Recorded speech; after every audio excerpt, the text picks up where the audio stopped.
Welcome back to StoryCon, sir.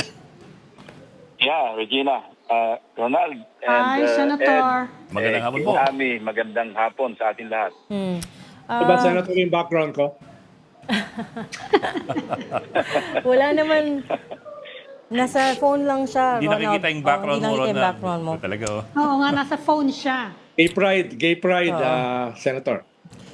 So, there's no other place to start, Senator Lacson, other than the rally that's going on right now, yung INC organized this rally in support of Senator Marcoleta, who said that his plunder case is meant to stop him from exposing corruption tsaka participating in the impeachment trial. I know you've responded to this. You called it gaslighting. Why? Yeah, kasi sinama na naman niya ako eh. Ang sinasabi niya, planado raw yung pag-aresto sa kanya dahil sinabi ko raw noon sa interview na siyam daw na senador ang makukulong. Ang sagot ko nga doon, nag-gaslighting na naman siya dahil iniiba niya yung issue, naninisi ng ibang tao. Kung titingnan natin yung background ng kanyang kaso, sa kanya lahat galing ang ebidensya. Sabi nga ni Ombudsman Boying, di ba? Kaya nga nakakatuwa kasi ang defense ng iglesia, ng INC, kay Senator Marcoleta, selective justice. Parang ang daming connotations eh. Para sanga-sanga eh. Tapos transparency, accountability. Yun nga ginawa ni Senator Marcoleta eh. Very transparent siya. Sinabi niya tumanggap siya ng 75 million at yun ay hindi, at ang deklarasyon niya, hindi pa naman campaign period. At sabi niya, congressman siya noon. Kaya nga siya sa sariling bibig kasi, nanggaling lahat yung ebidensya, kaya siya napailan. Tama sinabi ni Ombudsman Boying, di ba? Na hindi naman kami naghanap nito eh. Ito ay parang bumagsak sa aming lap dahil motu proprio, nandyan yung violation at hindi na, parang nabanggit ko rin sa privilege speech ko to eh. Kaya lang hindi ko na isama yung plunder. Sinabi ko lang noon, indirect bribery. Kasi in relation to your office, kapag tumanggap ka ng regalo, ng pera, maliwanag na violation sa batas yun. Now, plunder, hindi ko rin na-realize to na ang plunder pala, hindi limitado sa public funds. Dahil pagka ill-gotten wealth ang pinag-uusapan at a series of acts, plunder talaga ang bagsak mo. But in the first place, saan po galing yung 9, the number 9, Senator, that you mentioned before? Because, of course, the other side is saying na mukhang may conspiracy talaga to target all of these Duterte allied senators. No, hypothetical yun eh. Kasi pinag-uusapan nun yung base number. Kasi nasa Constitution, 2/3 vote of all members of the Senate. 24 kami. So nagbigay ako ng hypothetical scenario na kung halimbawang siyam yung makulong, di 15 na iwan. Di parang formality na lang yung acquittal. It was all hypothetical. So dinugtong niya doon sa kanyang sitwasyon ngayon na inanticipate ko na raw na makukulong siya along with 8 others. So maling-mali yung kanyang premise. Sir, I'm sure you've seen the images coming from EDSA at by all accounts, mukhang gusto pa nilang palakihin yung numero ng mga tao doon sa EDSA. At yung Pangulo, mukhang tutuloy pa rin sa Canada bukas. So, let me ask you, as somebody very involved with the security sector, is there reason to be concerned with developments now and with what could happen in the next few days? Well, tama si Ami, tama si Ronald, hindi makaka-afford ang gobyerno na mag-blink. Kasi pag nag-blink, tapos na. Ibig sabihin, halimbawa, hindi tinuloy yung pagpapile within the week. Yun ang unang sign o malaking sign na nag-blink ang gobyerno. At kung hindi tutuloy ang Pangulong Marcos, sinaamin nila na may threat sa security ng bansa. So, ang pag-usapan dito, Ed, hindi naman ito national issue eh. Issue to ng isang senador na naharap sa kasong plunder at saka indirect bribery sa ombudsman. At napipintong maipal yung kaso sa Sandigan Bayan, kaya nakaabang yung warrant of arrest. Yun lang naman ang issue rito eh. Sinuluan lang nila ng INC ng transparency, accountability. Sabi ko nga marami connotation eh. What a paradox, Dahil accountability, transparency. Pero yung pinoprotektahan nila, dinidepensahan nila, accountable sa isang kasong sabihin nating pasok sa issue ng graft and corruption.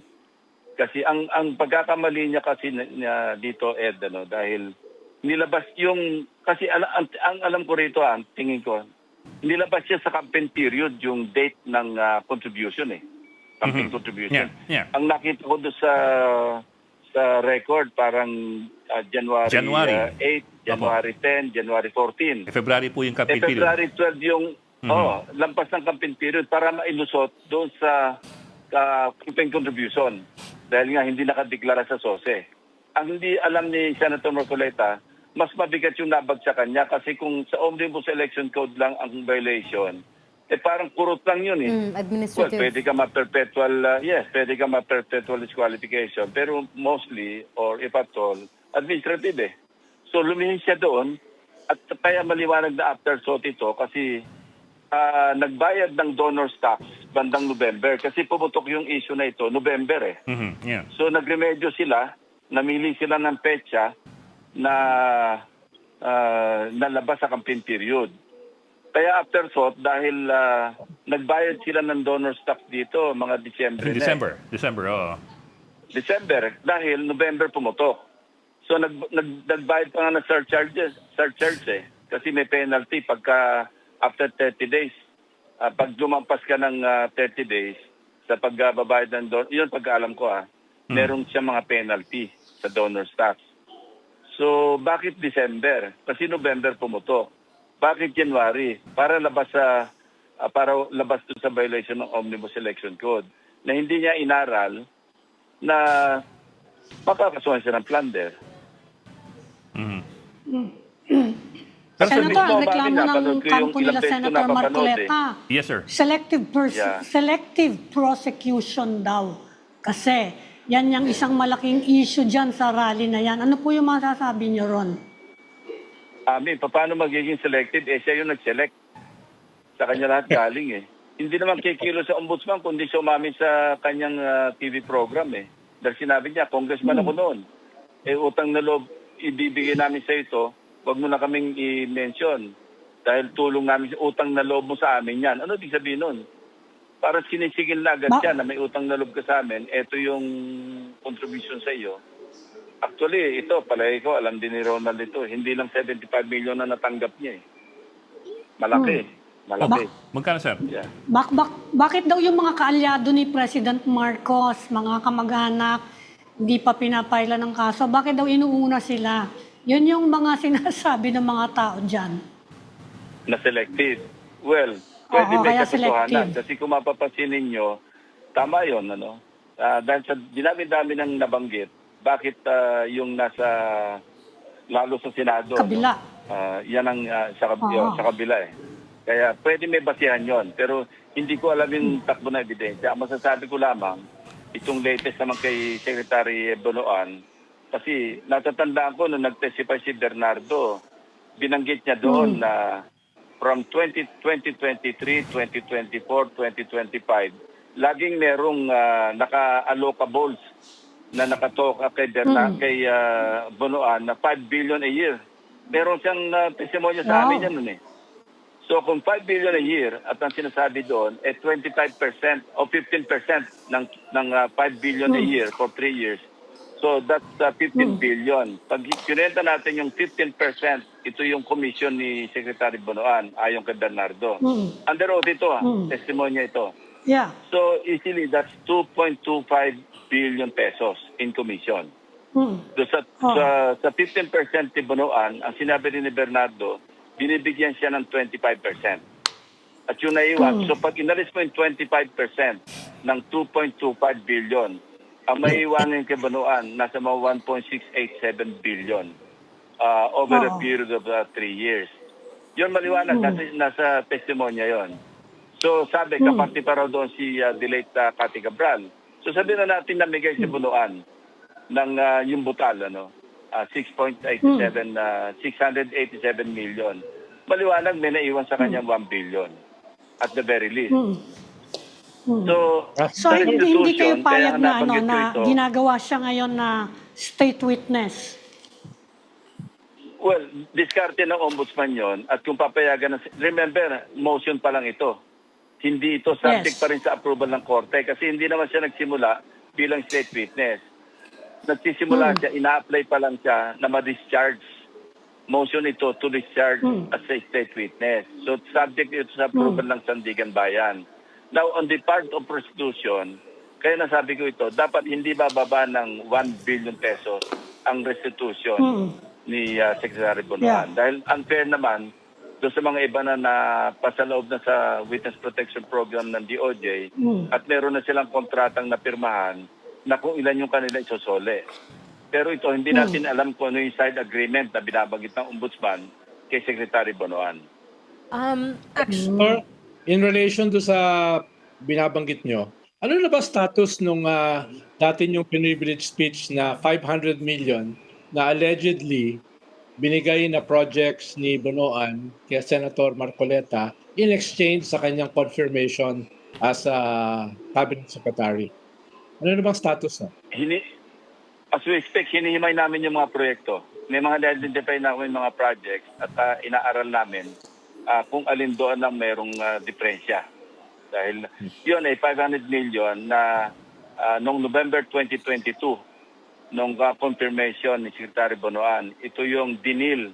Kasi si Secretary Senator Marcoleta ang chairman ng Committee on Public Works na nangangasiwa sa confirmation ni Secretary Bonoan. At nakita naman namin sa dokumento na nanggaling doon sa files ni dating Undersecretary Cabral na meron talaga allocables na 500 million. At natatandaan ko nung meron kaming committee hearing sa CA, I think mga armed forces officers to. Noon pa ito, lumapit sa akin yung mga, kasi nilabas ko ito lumapit sa akin yung mga congressmen na it so happen na noon pa lang 2022, nandyan na rin pala sila sa CA. And they were egging me. Sabi niya, Senator, tama yan. Ituloy mo lang yung expose mo kasi totoo yan.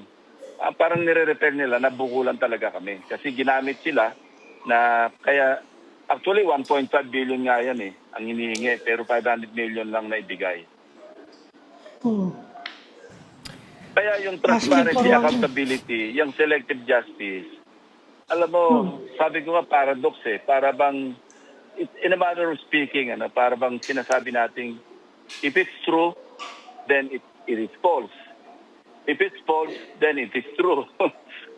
Parang gano'n ang usapan Para bang, ano ba nilalabanan natin? Parang higit, lubay. Parang hindi maintindihan kung ano ba yung direksyon. Kasi pinaglalaban mo, transparency, accountability. Pero ang pinaglalaban mo naman, sangkot naman doon sa accountability. Senator, balikan ko lang yung sinabi nyo kanina na hindi lang 75 million yung natanggap ni Senator Marcoleta. Can you elaborate? Ba't nyo po nasabi yun? May information na ganyan, dinedevelop namin. Sabi ko, bulungan nyo si Ronald, alam niya yan. Sa kanya nang galing yung initial information na yan, sa kanya nang galing, dinevelop ko lang. So, na-develop do we nyo na? trust that information? So sir, na-develop nyo na po? Work in progress. May mga na-identify na kami. Work in progress. Remember, I'm still a member of the Blue Ribbon. Yes, sir. Nalilinkwit Yes, sir. ko yan noong nag-reorganization. Sabi ko, ayoko na. Sabi ko, pagod na ako. I keep losing old friends and creating new enemies. Ganyan, deja po ito sa akin Kasi noong nilabanan ko yung pork barrel, nag-privilege speech ako ng yung leading without pork.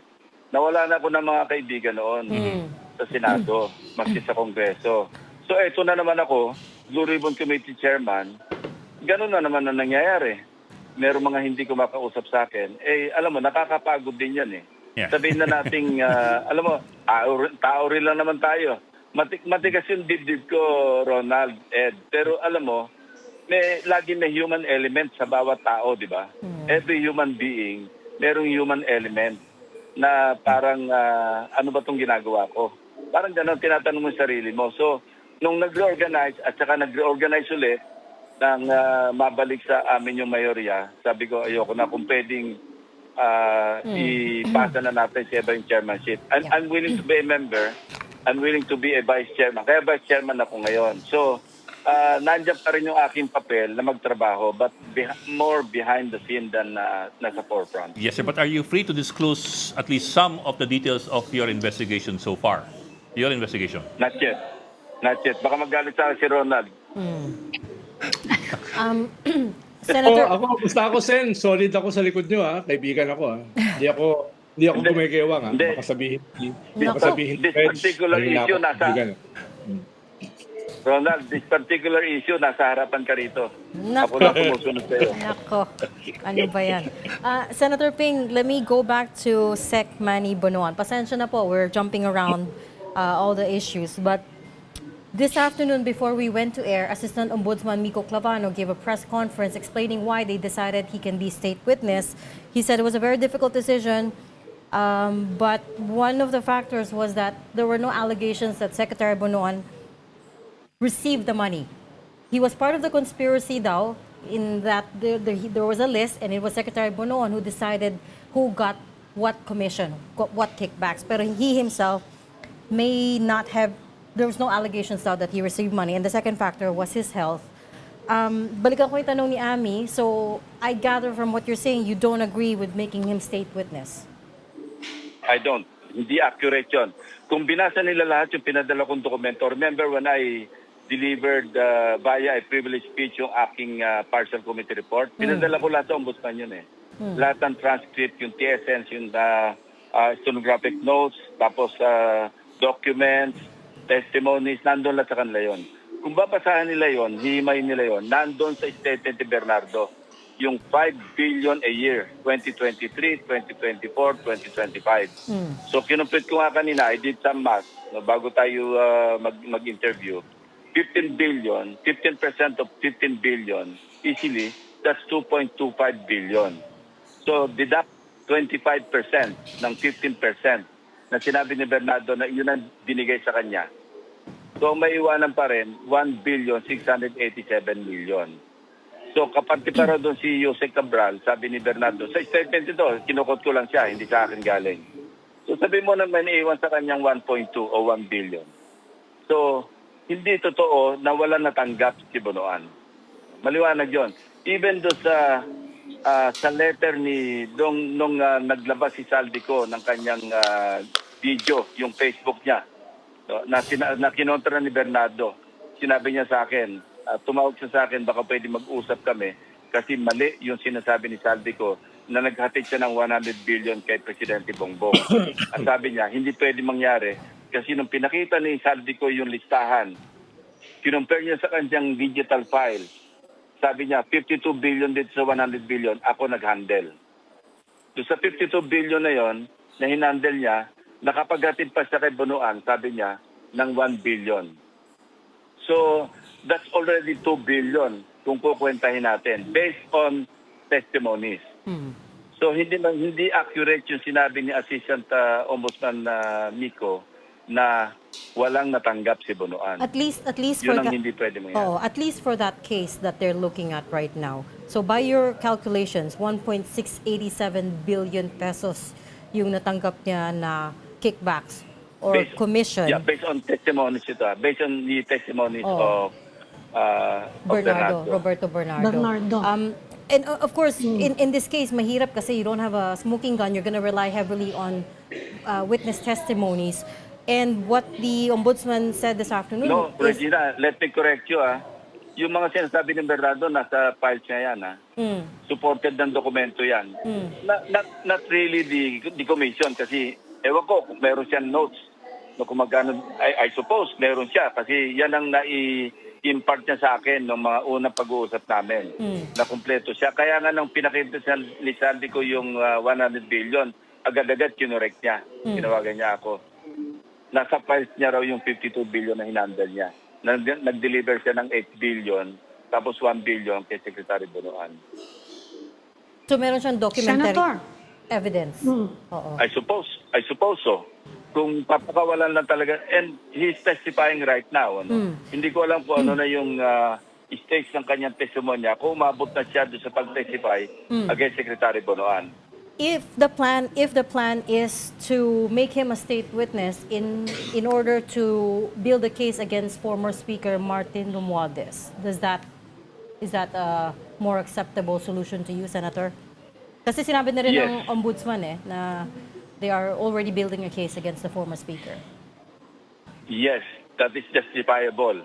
Kasi kung maging state witness ka, huwag ka magtuturo pa baba. Ang turo mo dapat pataas.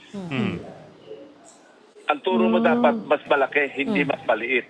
Kasi kung ituturo niya, si late Jose Cabral, dahil pinartihan niya, kung ituturo niya, si dating Jose Bernardo, kasi pinartihan niya ng 25% o 15%, parang hindi naman yata tama yun. Kung magtuturo siya ng paakyat at palaki, well, I think that's justified. Okay. Yeah. Tsaka more guilty siya pag siya yung tuturo pababa. Senator, may isa pang tanong kasi kapag mag-state witness ka, presumably you are not the most guilty. Ang tanungan lang namin, sino kaya pwedeng most guilty dito sa kaso to? Kasi dami-dami nang kinukuhang Ang mga ganda ng state tanong. witness At saka mukhang kanya-kanyang kurakot kung ang if we are ganda ng going to tanong follow mo. the accusations. Mukhang kanya-kanya Sino ba yung most guilty? Sino ba mastermind? Meron na ba kayong na-form na sagot sa ganyang mga issue. tanong? Yes. Napakaganda ng tanong mo, Ami. Kasi isa yan sa qualification ng pagiging state witness, not the most guilty. No? Dati nga yan, ang alam ko, sinusunod, the least guilty Pero hindi na nasunod yun. Naging not the most guilty. Pero tama ka. Yun, eksakto yung tanong mo. Sino ngayon ang most guilty? Oo nga. Sino nga? Kailan makapagturo si Secretary Bonoan ng more guilty than he is? Ibig sabihin, mas mataas. Oh, mas guilty. Kung hindi, siya yung most guilty. Siya yung Secretary ng Public Works Ngayon, kung magtuturo siya ng mas guilty pa kaysa sa kanya, mag-justify yung pagiging state witness niya. Remember, this is recommendatory Yeah. Motion yan na ang Yeah. subject yan sa approval ng korte kung i-discharge pa siya as a state witness. Kasi sa ngayon, akusado siya. Unlike sina Bernardo, sina Alcantara, Accepted pumasok na sila as witness Hindi naman sila na-charge Of course, yun sa stipulation naman nila, sa kasunduan nila, hindi kasama doon sa pagiging witness nila, state witness nila, yung kasong hindi sila mag-testify para tumulong. Iba yon. Oo. Kaya nga, sino kaya ang mastermind? Kung sakasakali lang, krimen to May maituturo ba tayo actually na mastermind o plural? Masterminds. Your guess is as good as mine. Huwag lang nila tayo tuturo. Huwag lang tayo tuturong 4, Ami. Uy, But sir, 5 tayo Lima tayo, so may isang... Hindi ko kasama. Excuse me. Suspect yung may rainbow sa likod. Suspect. Hindi ko kasama. Yung may rainbow sa likod. yung the partial report that you submitted, Senator Ping, of course partial because you never got enough signatures to put it to the floor. Do you have any idea if nagamit po yun ng ombudsman or ng DOJ? I think ginagamit nila. Kasi pinadala ko sa kanila yun May usapan kami ni Ombudsman na ipapadala ko sa kanya lahat ng buong files. Marami nga yun Isang tutak na dokumento yun Pinadala namin sa kanila. Kasi effectively, yun na rin ang laman talaga ng committee report. Kulang na lang mga siguro mga 2 hearing na lang talaga yung naiiwan Ngayon, ang naging usapin dyan, yung 80 na marine, na ex-maris o ex-bodyguards na sinasabi Hindi ko tinawag yon. Again, ipapaliwanag ko ulit kasi ito yung binabato sa akin na may pinagtatakpan ako. Wala akong pinagtatakpan doon sa hindi pagtawag, doon sa 18. Kasi nagkwenta nga ako, di ba sa 805 billion, na-privilege speech ko rin ito Yung logistical nightmare, saka yung physical impossibility to move 805 billion, considering na ang money in circulation at that time, chinek namin sa BSP, nasa mga 2.7 trillion So, ibig sabihin, 805 billion of 2.7 trillion na kay Saldico. Wala pa siya doon, Pamigay lang ito. Ibig sabihin, meron pa rin kay Saldico. Alangan namang wala siya maski 250 or 200 billion doon. Papayag ba naman siya na 805 billion pamimigay tapos wala siya? Masyado naman siya makapagkawang gawa. So, paano ng 1 trillion, yung perang cash na nasa kanila, money circulation 2.7, kasama yung coins. Kasama yung nasa mga vaults ng mga bangko. Kasama lahat yun, money circulation So sabi natin, at the very least improbable. Tapos kinwenta ko nga yung pag-unload, diniliver sa kanila. In-unload, binilang, nirepack, niload, diniliver. Ang kwenta ko nga na lumabas, 5 years So hanggang ngayon, nagdi-deliver. So ba't mo naman papatulan yung ganong klaseng salaysay? Pero sir, at any rate, in the last Blue Ribbon Committee hearing, I think it was under Erwin Tulfo already, the 18 were invited anyway, but they refused to show up. Instead, they went up to Senator Robin Padilla's office to hold a press conference. Doon mo makita yung agenda, iba eh. Yun, may suspecha kami, destabilization yon. Kasi anong ginagawa nila sa Senate, wala naman silang planong umatendo sa legitimate na Blue Ribbon hearing. But nagkumpul-kumpul sila. Ang information doon, although raw at saka unverified, mukhang gagamitin yung 18 pangtawag sa armed forces.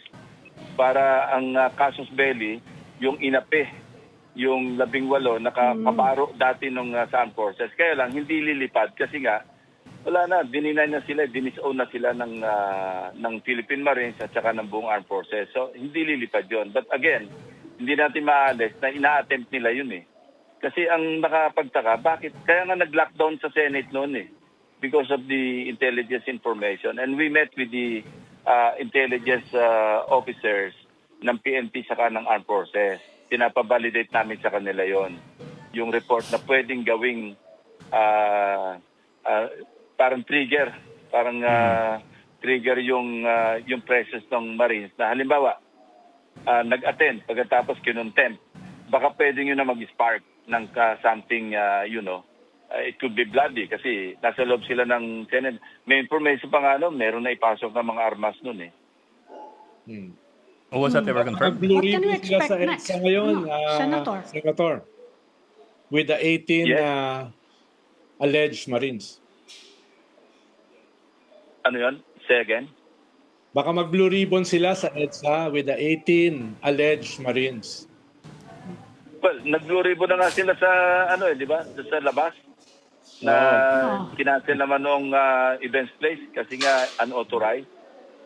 Kaya ang tumawag na nga ng Blue Ribbon hearing si Mike Defensor na eh. Hindi na nga yung senador eh. So definitely merong agenda rito na sabi ko nga subject to validation. Kaya pinapabalidate namin ano ba talaga ang plano. Itong sa INC ngayon na nangyari sa EDSA, I don't think may kinalaman ito sa usapin sa Blue Ribbon. Ito talagang nag-ano sila rito in defense of Senator Marcoleta para mapigil yung pag-aresto sa kanya. And balik ulit sa unang usapan nyo kanina, nanonood ako, na hindi makaka-afford mag-blink ang government. Tama si Ami, tama si Ronald. What can we expect Wala from the naman Blue iniwala. Ribbon, Senator? Kayo yung Vice Chairman ngayon. Kasi ang sinasabi naman yung mga nag-rally naman ng weekend, yung White Ribbon March, ituloy daw yung investigasyon sa flood control. Kahit sino daw ang tamaan. Ano po ang maaasahan natin from the Blue Ribbon in the coming weeks? Yeah, tuloy naman yun eh. Nag-usap-usap na rin kami kaming mayorya. Itutuloy naman talaga ni Senator Erwin yon yung pagdinig doon. At willing nga siya tawagin yung 18 eh. At kung sino pa yung dadagdag eh. Kasi mag-ano rin yun eh. Alam mo, matagal na akong investigador, mag-self-destruct din yun eh. Pag naharap yun sa marami nagtatanong, magkakabuhol-buhol yun eh. Parang nawala. Sir, are you still there? Parang Until nawala here. siya. Yes, sir. Yeah, I'm here. Sir, dun sa punto nyo na government cannot afford to blink, okay, we get that and it has to resolve the issue within the next couple of days. Pero how do you see this being resolved? What do you foresee or what are the best options here on the table for this to be resolved? I'm talking about, of course, EDSA. Well, let's put it this way. Let's just hope na hindi mauwi ito sa isang madugo na Gulo. pangyayari. Sana mauwi ito sa mahinahon, whatever the conclusion is, maging mahinahan sana. Sana hindi mauwi sa gulo kasi sa tingin ko lang hindi sapat yung hindi justified yung pinaglalaban dito sa nangyayaring massing of people in EDSA. Kasi pinaglalaban lang dito si Senator Marcoleta eh. Obvious naman eh. Sa kanila na rin salita, di ba? ang sentro ng kanilang issue ngayon, si Senator Marcoleta. Nagkataon lang na miyembro ng INC si Senator Marcoleta. Siguro kung hindi, wala namang ganyan eh. Yes, sir. But, sir, let me put it this way. Are you hearing anything to the effect that, for example, feelers being sent out to military officers to join or to maybe withdraw support or to express support for Senator Margareta? Are you hearing anything of that sort? Wala, Ed. Wala akong narinig na ganyan sa ngayon. Okay. Okay. Okay. Senator Ping, I'm gonna pivot to a slightly related topic, which is, of course, impeachment. Mag-uumpisa na on Monday. I've read the pre-trial order. So si Senate President Sherwin Gatchalian will be presiding officer.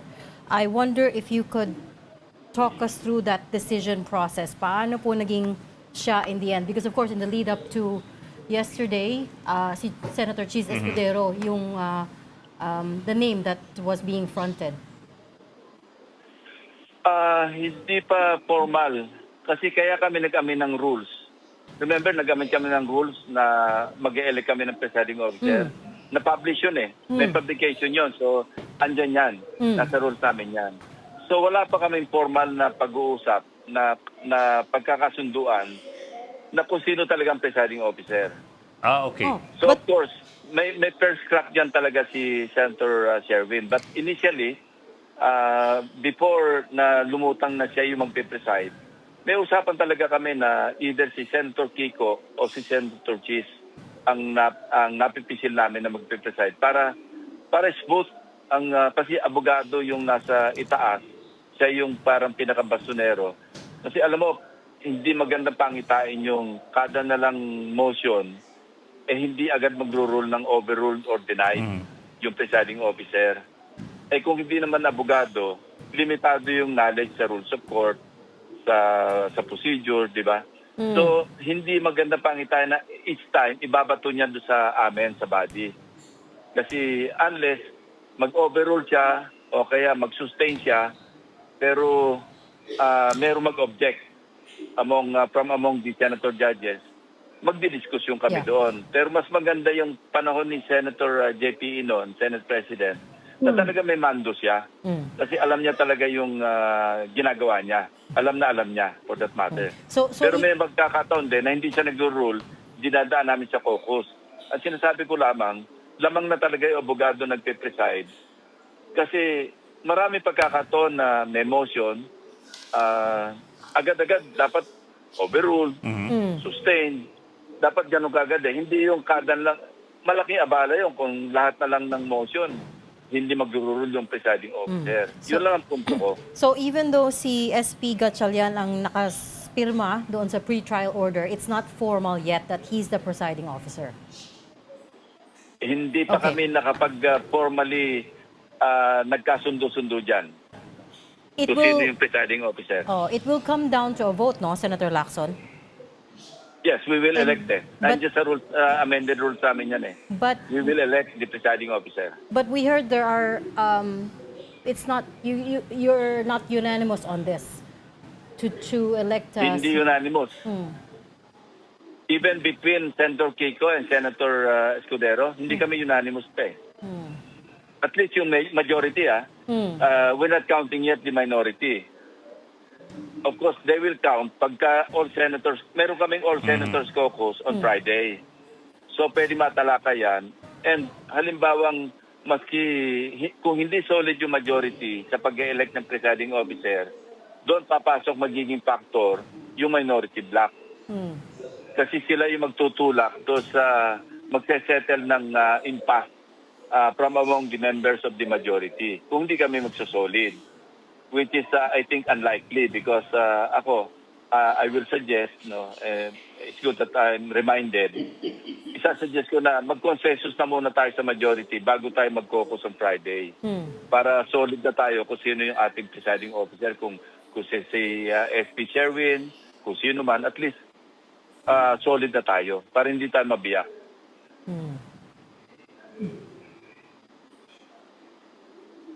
Okay. Ronald? Si Ronald natahimik. Ronald, are you in shock? Kayo nawala. Mahirap, baka masalang na naman ako ni Senator eh. Baka mabuking ka na naman. Yun, ano yan Ed, Okay. Ami, Regina, half truth yun, half joke yung sinabi ko about Ronald. Which part, sir? Para ako lalo lumulubog sa kumuloy. Alin part? Yung siya yung nagpakanan nitong bago namin dinedevelop. Okay, sige. We know exactly what you mean. We know exactly what you mean. Okay na. Oh. Okay, ano ba to? Anything else? That's it. Ready Okay. Ready na po Okay kayo na for the tayo, start baka of saan pa mapunta. impeachment? Baka Handa na po kayo? For July 6. Thank you. Maraming salamat, Yeah. sir. All right. Thank Salamat, you. Senator. Senator Ping Lacson. Thank you, Senator.